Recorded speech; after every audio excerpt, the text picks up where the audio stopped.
Bonjour, bienvenue dans les interviews du Monde devant soi. Aujourd'hui, on s'intéresse à l'Espagne, un pays qui fait figure d'exception sur la carte politique européenne. Tandis que nombre de ses voisins glissent vers la droite ou l'extrême droite, Madrid poursuit, à contre-courant, une voie ancrée à gauche. Hausse du salaire minimum, fiscalité plus progressive, investissement public et politique migratoire ouverte. Un paradoxe pour un pays encore marqué par les séquelles de la crise de 2008, qui fut l'un des plus touchés d'Europe par la récession et le chômage de masse. Et pourtant, en 2025, l'Espagne a affiché une croissance soutenue, une note de dette relevée et des avancées sociétales importantes, notamment dans la lutte contre les violences faites aux femmes. Ce modèle social progressiste, adossé à une économie encore fragile et très dépendante du tourisme, intrigue autant qu'il inspire. Alors, comment l'Espagne parvient-elle à tracer sa propre route ? Le modèle espagnol n'a-t-il que des qualités ? On en parle avec Juan José Dorado, journaliste espagnol, notamment pour le quotidien La Région et correspondant en France pour différentes chaînes de télévision et de radio. Bonjour monsieur. Buenos días, bonjour. Merci d'être avec nous. Je vais poursuivre en français. Excusez-moi, je suis un peu limitée côté espagnol.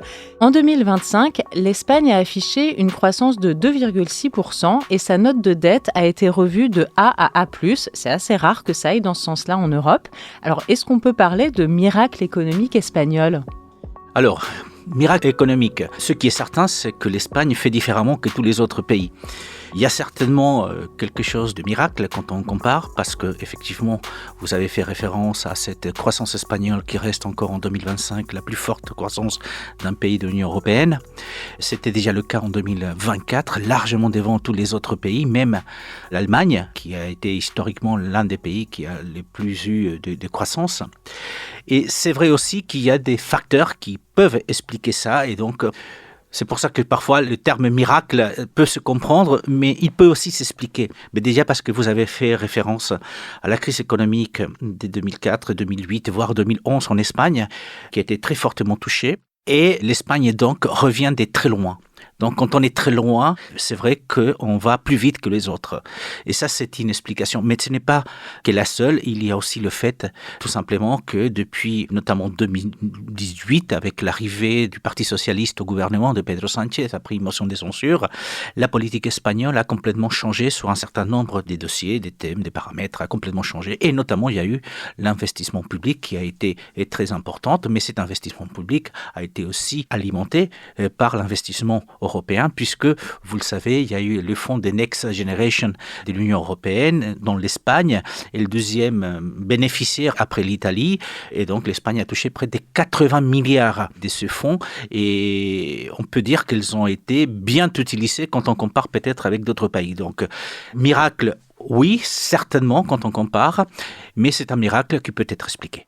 Vous évoquez Pedro Sánchez et sa politique socialiste. Comment est-ce qu'on peut expliquer, comprendre que l'Espagne ait réussi à reconstruire un modèle économique et social porté par la gauche, qui va vers la gauche, quand d'autres pays européens prennent ou ont pris le chemin inverse depuis déjà plusieurs années ? Il faut lire ça aussi en politique intérieure. Comme je vous disais, Pedro Sánchez arrive en 2018 après une motion de censure. C'est un gouvernement de droite qui tombe et donc c'est un nouveau gouvernement qui arrive de gauche, mais une gauche en coalition avec la gauche radicale. C'est-à-dire, à l'époque, Podemos avec le Parti socialiste, c'est comme si en France, vous aviez le Parti socialiste au gouvernement avec LFI. C'est exactement la même chose. Donc, forcément, la politique espagnole était une politique en rupture par rapport à Mariano Rajoy, qui était le président conservateur. Donc ça, c'est la première chose. Et donc, il y a eu énormément de mesures sociales qui ont été prises, mais parce que le gouvernement était obligé, de par la coalition de gouvernement à laquelle il appartenait. Et ça, c'est la première des choses. Et c'est vrai que l'Espagne avait vécu des moments très compliqués économiquement. Il y a eu une récession, il y a eu aussi des moments de crise économique très forte où l'Espagne était fortement impactée. Et donc, il fallait accompagner les Espagnols. Alors, c'est vrai qu'il y a eu des mesures très importantes qui vont à l'encontre de ce qui s'est fait en Europe. Vous savez, entre 2018 et 2025, le gouvernement socialiste a augmenté le SMIC de 61%. Alors, si vous dites ça en France, vous dites, mais comment on va augmenter de 61% le SMIC ? L'Espagne, le gouvernement socialiste a misé sur le fait d'augmenter le SMIC 61% depuis 2018. Et en fait, on a vu que ça n'avait pas d'impact sur la croissance espagnole. Et puis, il y a eu d'autres mesures sociales qui ont été prises, que ce soit pour la réforme du marché du travail, qui était très libérale du côté espagnol. On a commencé à limiter les licenciements et on a mis beaucoup plus de problèmes justement à licencier. On a créé des nouveaux types de contrats pour les travailleurs et pour les employeurs, de façon que ça soit plus agile, plus rapide à pouvoir avoir des nouveaux travailleurs. Mais aussi, on a revu la fiscalité qui était imposée aux entreprises. Donc, il y a eu des mesures sociales, mais pas que des mesures sociales, il y a eu aussi des mesures économiques qui ont été au bénéfice des entreprises. Donc, tout ça, effectivement, a fait que l'Espagne a pris un chemin qui n'était pas celui qu'avaient pris d'autres pays, comme notamment la France, voire l'Allemagne ou les pays du centre de l'Europe. C'est l'une des différences, effectivement, par rapport à eux. Mais n'oublions pas que l'Espagne n'est pas le seul pays d'Europe du Sud, puisque le Portugal, quelque part, a fait un peu près pareil. Et n'oublions pas non plus l'Italie, dont on voit aujourd'hui qu'il y a quand même des avancées dans ce sens depuis quelques années. Avancées économiques, avancées sociales, avancées sociétales aussi en Espagne ces derniers temps. Je le mentionnais en introduction. Le pays s'est beaucoup démarqué en matière de lutte contre les violences faites aux femmes. C'est une thématique qui intéresse beaucoup ici en France parce qu'on voit ce que l'Espagne arrive à faire de plus en matière juridique, en matière de condamnation. C'est un des thèmes sur lesquels le pays se démarque. Est-ce que vous pouvez nous en parler un petit peu ? Alors, la lutte de l'Espagne contre les violences faites aux femmes n'est pas arrivée avec le gouvernement de Pedro Sánchez. Elle est arrivée à partir de l'année 1999, où un fait divers a commotionné tout le pays. Une femme âgée, 67, 68 ans, retraitée, séparée de son mari, s'est fait brûler par son ex-mari devant chez elle et devant sa petite fille. Et à ce moment-là, la société espagnole s'est révoltée. On ne pouvait pas continuer comme ça. On voyait tous les ans tomber les chiffres des féminicides en Espagne et on était à 150, 200 féminicides par an. C'était impossible. Et à partir de cette date, la société a obligé le gouvernement de l'époque à prendre des mesures. Les mesures, ça a été un changement du code pénal, un changement des procédures pour aider les femmes victimes de violences. Et tout ça a abouti en 2004 au fait que le Parlement espagnol, à l'unanimité, a voté un plan de lutte contre la violence faite aux femmes. Un plan à l'unanimité, voté par tous les partis. Et c'est à partir de là où la politique espagnole a vraiment changé. Donc il y a beaucoup d'argent qui a été investi. Le dernier plan qui était en vigueur, c'était 2023-2026. Ce plan-là, c'est près de 23 milliards. 23 milliards. C'est énorme. Alors nous, on n'est plus dans la lutte contre la violence faite aux femmes. On n'est plus à ce stade-là. Parce qu'on a commencé il y a 25 ans. Donc on est au stade où maintenant, on a formé des policiers, on a créé des juridictions spéciales pour accélérer justement tous ces dossiers. On a formé les professeurs, on a formé les élèves, puisqu'il y a eu des matières qui sont entrées dans les classes, justement pour expliquer ce que c'est l'égalité et la violence faite aux femmes. Donc tout ça, c'est derrière nous. Maintenant, on est dans un plan transversal où on s'est dit, ben voilà, maintenant, il faut avancer sur plusieurs solutions juridiques. Effectivement, aujourd'hui, par exemple, il y a un logiciel qui est commun à toutes les administrations et qui permet tout de suite de savoir si une femme a été victime de violences, quelles ont été les mesures qui ont été prises, qui les a prises, quand elles ont été prises et ce qui reste à faire. Donc voilà, ça, on a avancé sur ce type d'action, on a avancé sur la partie juridique puisque les personnes condamnées par des violences faites aux femmes sont condamnées assez rapidement et assez lourdement. D'ailleurs, quand vous voyez le nombre de féminicides en Espagne, on est pratiquement à 50% de moins qu'en France. Donc ce sont des chiffres, quand vous comparez à d'autres pays, qui sont quand même encore très lourdes, mais quand même beaucoup moins que dans d'autres pays. Et on est avancé sur des choses très simples. Par exemple, la formation des taxistes. Ben oui, vous êtes taxiste, vous prenez une femme à 3 heures du matin, vous la ramenez chez elle, vous ne laissez pas qu'elle descende et vous partez en courant. Non, mais vous attendez qu'elle rentre à l'intérieur de son immeuble. Par exemple, c'est tout bête, mais c'est comme ça. Et puis, vous formez, je vous l'ai dit, vous formez aussi les professeurs et vous formez les élèves parce que depuis la maternelle, on apprend aux enfants ce que c'est l'égalité. Bien sûr, adapté à leur âge, mais ce qu'on peut faire et ce qu'on ne peut pas faire. Et donc, tout ça, c'est là où l'Espagne, aujourd'hui, avance peut-être plus rapide que les autres, mais tout simplement parce que ça fait 26 ans qu'on travaille sur ce dossier. Travail de longue haleine qui a été pris à la racine. Quand on vous écoute, Juan José Dorado, que ce soit donc sur cette thématique-là dernière dont on vient de parler ou sur tout le reste, on se dit que ça a l'air idyllique en Espagne, que vraiment tout marche super bien, qu'une politique de gauche, ça fonctionne, qu'il y a de l'argent. Enfin, voilà, tout ça, c'est super. Et est-ce qu'il y a quand même des limites à ce modèle espagnol? Est-ce qu'il y a des choses qui fonctionnent moins bien dans le pays? Bien sûr, il y a des choses qui fonctionnent moins bien dans le pays. Alors, sur la partie économique dont on a parlé tout à l'heure, il faut savoir aujourd'hui que l'Espagne, ce miracle espagnol, ce miracle économique espagnol, quand vous regardez les chiffres macroéconomiques, vous vous rendez compte que l'Espagne est le pays de l'Union européenne qui a le plus fort taux de chômage. Donc, l'Espagne aujourd'hui est à 10,4. Même la Grèce fait mieux que nous. La Grèce, dont on a tellement parlé, la Grèce fait mieux que nous au niveau du chômage. La France, bien sûr, puisqu'elle est à 7,7. Donc, on a 3 points de plus que la France. L'Espagne reste avec le taux de chômage le plus important en Europe, de façon générale, mais aussi par rapport au moins des 25 ans. Aujourd'hui, le taux de chômage en Espagne pour les moins des 25 ans, c'est des 25%. Alors, en France, c'est 21%. Mais près des chiffres, on voit que chez les jeunes hommes, donc moins des 25 ans, c'est à 26 et quelques. Donc, le taux de chômage en Espagne reste très important.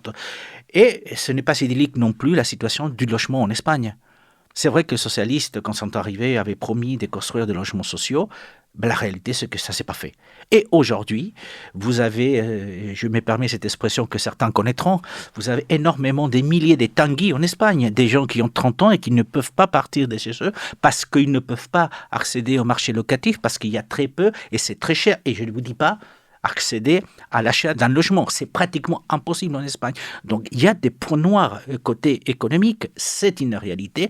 N'oublions pas qu'il n'y a pas très longtemps, lors de la crise énergétique de ces dernières années, l'Espagne a dû bénéficier, avec le Portugal aussi, de ce qu'on a appelé donc des tarifs réglementés très particuliers, plus bas que pour le reste des pays européens, parce que l'Espagne étant très dépendante de l'électricité, les Espagnols avaient du mal à payer. Donc on a eu des tarifs de l'organisation européenne pour avoir des tarifs beaucoup plus bas que le reste des pays européens. L'Espagne a eu besoin, à ces moments-là, après le Covid, d'imposer une TVA à 0% pour les produits de première nécessité. C'est quelque chose dont on a parlé en France, mais on ne l'a pas fait. Mais l'Espagne a été obligée d'aller à 0% sur un certain nombre de produits au niveau de la TVA parce que c'était très compliqué de vivre le quotidien espagnol. Donc il y a encore des zones d'ombre, bien sûr, mais sur lesquelles il va falloir avancer.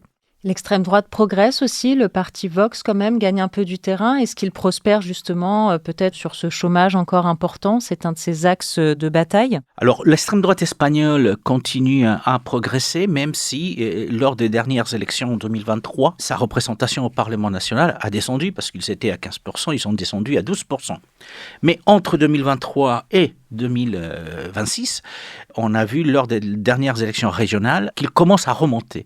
Donc le dernier sondage que j'ai en tête d'il y a à peu près une quinzaine de jours, c'était 18%, ce qui fait quand même une augmentation assez importante par rapport aux 12% qu'il a au Parlement aujourd'hui. Alors, l'axe n'est pas la question vraiment économique. L'axe, c'est plutôt la lutte contre la corruption. Vous savez que politiquement, aujourd'hui en Espagne, le pays est très instable. C'est un gouvernement en coalition et en minorité qui n'arrive pas à faire approuver des lois. Donc, ils doivent passer par des décrets-lois pour pouvoir continuer à gouverner, mais la plupart des lois n'arrivent pas à passer. Il y a un exemple qui nous touche en France très directement. En 2023, l'Espagne et la France ont signé le traité d'amitié franco-espagnol, qui était à l'époque, je crois, le 3e traité d'amitié que signait la France. Il a été approuvé par la France, ratifié par la France. L'Espagne ne l'a pas encore ratifié. Pourquoi ? Parce que le gouvernement a amené ça au Parlement et le Parlement a dit non, je ne le ratifie pas. Donc, vous voyez, dans le quotidien, le gouvernement n'arrive pas à faire passer des lois autres que par des décrets-lois. Donc, il y a une crise politique qui est réelle et puis, il y a quelque part aussi une crise sociale. Je vous ai parlé de la crise économique, mais il y a un certain nombre de lois qui ont créé en Espagne dès le mois. Vous savez que justement, en parlant de la violence faite aux femmes, il y a une loi qui s'est appelée Oui et Oui, Si et Si, en espagnol, par rapport justement à la considération du viol des femmes. Il faut le consentement explicite qui a été adopté par la suite en France, mais qui était déjà adopté en Espagne, en Belgique, etc. Cette loi, la première version de cette loi, qui a été très critiquée, a été approuvée par le gouvernement. Les critiques disaient à l'époque, et notamment l'extrême droite, cette loi est très mauvaise parce que vous allez mettre des violeurs et des agresseurs sexuels à la rue. Qu'est-ce qui s'est passé ? Le gouvernement l'a approuvé et il y a eu plus d'une centaine de violeurs qui ont été mis à la rue et près d'un millier d'agresseurs sexuels qui étaient condamnés et qui ont vu leur peine réduite. Ce qui a obligé le gouvernement à modifier la loi. Et on a vu un gouvernement dont la moitié des ministres votaient contre sa propre loi. Donc, pourquoi ? Donc, il y a des problèmes. Et ce type de problèmes, plus la question catalane, font qu'aujourd'hui, l'extrême droite monte beaucoup en Espagne. Je vous disais, à 18%. Récemment, il y a à peu près une quinzaine de jours, le gouvernement a négocié un nouveau plan de financement des gouvernements autonomes. Vous savez, l'Espagne étant un pays extrêmement décentralisé, les gouvernements autonomes ont énormément de pouvoir, énormément d'argent, et donc ils vont s'en recevoir beaucoup plus. Mais il l'a négocié avec les Catalans, uniquement qu'avec les Catalans. Et le reste de l'Espagne ne le veut pas. Et c'est Vox-là qui capitalise effectivement ce mécontentement contre le gouvernement, parce qu'on considère, beaucoup d'Espagnols considèrent que ce gouvernement s'est vendu, entre guillemets, aux Catalans, juste pour pouvoir continuer à gouverner, sachant qu'effectivement, encore une fois, l'Espagne est un gouvernement minoritaire et en coalition. Donc, pour faire approuver des lois, c'est extrêmement compliqué. Il y a un dernier axe que j'aimerais qu'on explore ensemble, Juan José Dorado, c'est en matière de politique internationale. Là aussi, l'Espagne se démarque. C'est par exemple un des premiers pays européens à avoir reconnu la Palestine. L'Espagne est un soutien financier important et marqué à l'Ukraine depuis plusieurs années déjà. Et puis là, on l'a vu plus récemment avec l'intervention américaine au Venezuela. Pedro Sánchez a eu des mots très forts et absolument non équivoques pour condamner l'action de Donald Trump. C'était beaucoup plus puissant que ce qu'on a pu entendre d'autres responsables européens comme Ursula von der Leyen ou Emmanuel Macron. Donc là aussi, ligne de démarcation espagnole, comment est-ce qu'on peut la comprendre et est-ce que les Espagnols sont contents, sont fiers de ce que leur gouvernement affiche en matière internationale ? Sur la plupart des sujets, les Espagnols appuient son gouvernement. On va aller sur ceux dont tout le monde est d'accord. L'appui à la Palestine, effectivement l'Espagne. Tout le monde a en tête les images du dernier Tour d'Espagne en septembre dernier, dont la dernière étape a été supprimée, n'a pas pu se terminer parce qu'il y a eu des manifestations qui étaient autorisées. Et ça, il faut le dire, c'est le gouvernement qui avait autorisé les manifestations. Il n'avait pas prévu le débordement, mais elles étaient autorisées sur le parcours, ce qui est quand même...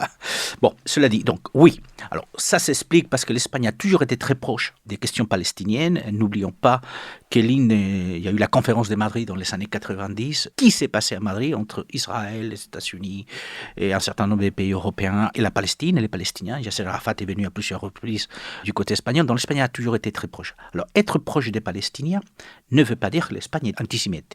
Parce que ça, c'est le cliché qu'on entend ces derniers mois sur le positionnement espagnol. Parce qu'on est pro-palestinien, on est antisémite. Mais ça n'a rien à voir, absolument rien à voir. Et donc, oui, la plupart des Espagnols appuient la politique en faveur des Palestiniens. Il y a quelques jours, le gouvernement espagnol a laissé entendre qu'il serait prêt à envoyer des troupes espagnoles en Palestine s'il y avait un accord de paix. Je ne parle pas de l'Ukraine, je parle de la Palestine. Parce que là, on pensait qu'il allait parler de l'Ukraine, il a parlé de la Palestine. Donc, on est prêt à envoyer des troupes, même espagnoles, en Palestine pour assurer un accord de paix. Donc, sur ce sujet, l'unanimité, hormis l'extrême droite qui est contre, grosso modo, en Espagne, la société est pour. Après, il y a le cas de l'Ukraine, vous avez fait référence. Alors, le cas de l'Ukraine, c'est très particulier parce que l'Espagne étant un gouvernement des coalitions et minoritaires, la partie minoritaire dans la gauche radicale ne voulait pas d'envoi d'armes ni d'envoi de quoi que ce soit en Ukraine depuis le début, depuis que la guerre et l'invasion russe a commencé. Il ne voulait pas. Le gouvernement a envoyé quand même quelques munitions, notamment c'était des munitions, mais pas de l'armement lourd. Par la suite, l'Espagne, vous savez, il a été mis au banc, entre guillemets, puisque lors du dernier sommet de l'OTAN aux Pays-Bas, l'Espagne a dit qu'il n'allait pas appliquer le 5% de défense du PIB en investissement de matériel de défense. Donc, l'Espagne a dit qu'il n'allait pas le faire. Donc, même au sein de l'OTAN, ça a posé des problèmes. Et nos relations avec les États-Unis se sont refroidies encore plus. Mais c'est pareil, les Espagnols considèrent qu'effectivement, il y a d'autres priorités aujourd'hui en Espagne qu'investir en défense. Ça, c'est une réalité, même si l'Espagne appuie depuis le début la Palestine. Le président espagnol était il y a une quinzaine de jours à Paris pour la coalition des volontaires qui s'était réunie autour d'Emmanuel Macron, mais il n'est pas dans le noyau dur. Donc après, il y a la question vénézuélienne. Alors ça, c'est très particulier parce que les gouvernements de gauche ont été toujours très proches du Venezuela et notamment avant Maduro, de Hugo Chávez. Ça, c'est une réalité. Et donc la gauche espagnole, de façon générale, socialistes et radicaux, ont toujours été effectivement pro-latino-américains et pro-Chavez, pro-Castro, pro tout ce que vous voulez. Et c'est vrai qu'en Espagne aujourd'hui, l'attaque contre le Venezuela par les États-Unis, le fait que Nicolás Maduro ait été donc séquestré par les États-Unis, l'Espagne s'est rapidement démarquée et notamment le président du gouvernement a dit que c'était inconcevable et que c'était un précédent très dangereux pour les relations internationales parce que ça peut justifier tout après. Et ça, c'est une réalité. Même si l'Espagne n'a pas reconnu Nicolás Maduro lors des dernières élections, l'Espagne n'a jamais reconnu son gouvernement, même s'il continue à avoir des relations avec eux, et que, il faut le savoir, la plus forte communauté vénézuélienne en Europe, elle est en Espagne. L'Espagne a flexibilisé les conditions pour pouvoir venir quand vous êtes vénézuélien, justement. Et aujourd'hui, il y a plus de 400 000 Vénézuéliens qui sont installés en Espagne. Je vous dis que la plupart, largement la plupart, sont contre Nicolás Maduro et contre la dictature vénézuélienne, même si le gouvernement, encore une fois, avait des très fortes relations avec le Venezuela. Donc c'est vrai, ce sont des positionnements qui différencient par rapport à d'autres pays, mais est-ce qu'on est suivi? Pas vraiment. Par contre, il y a un dernier sujet où l'Espagne est complètement contre l'actuation internationale du gouvernement, c'est la reconnaissance du Sahara en tant que partie du Maroc, ce qui a complètement changé la politique espagnole des 50 dernières années. Vous savez, l'Espagne était au Sahara, et les partis au milieu des années 70 du Sahara, les Nations Unies ont dit il faut faire un référendum qui n'a jamais été organisé parce que le Maroc était contre. La position de l'Espagne était ça. Donc, il faut un référendum au Sahara. Et du jour au lendemain, le gouvernement Sanchez a décidé que le Sahara, il reconnaissait le Sahara en tant que partie du Maroc. Et là, par contre, l'ensemble des Espagnols, la grande majorité des Espagnols, sont contre cette politique du gouvernement Sanchez. Donc, des clairs et obscurs dans la politique internationale, même si sur la Palestine, l'Ukraine ou le Venezuela, c'est vrai qu'on s'est démarqué par rapport à d'autres pays. Des clairs-obscurs en matière internationale, des grosses avancées sociales, sociétales, une économie qui trace bien sa route, jusque quand on l'observera de près. Peut-être qu'on vous réinvitera pour en parler. Juan José Dorado, merci beaucoup d'avoir été avec nous pour apporter votre analyse sur la situation espagnole ces dernières années. Je rappelle que vous êtes journaliste, notamment pour le quotidien espagnol La Région et correspondant en France pour de nombreuses chaînes de télévision et de radio. Merci beaucoup. Gracias.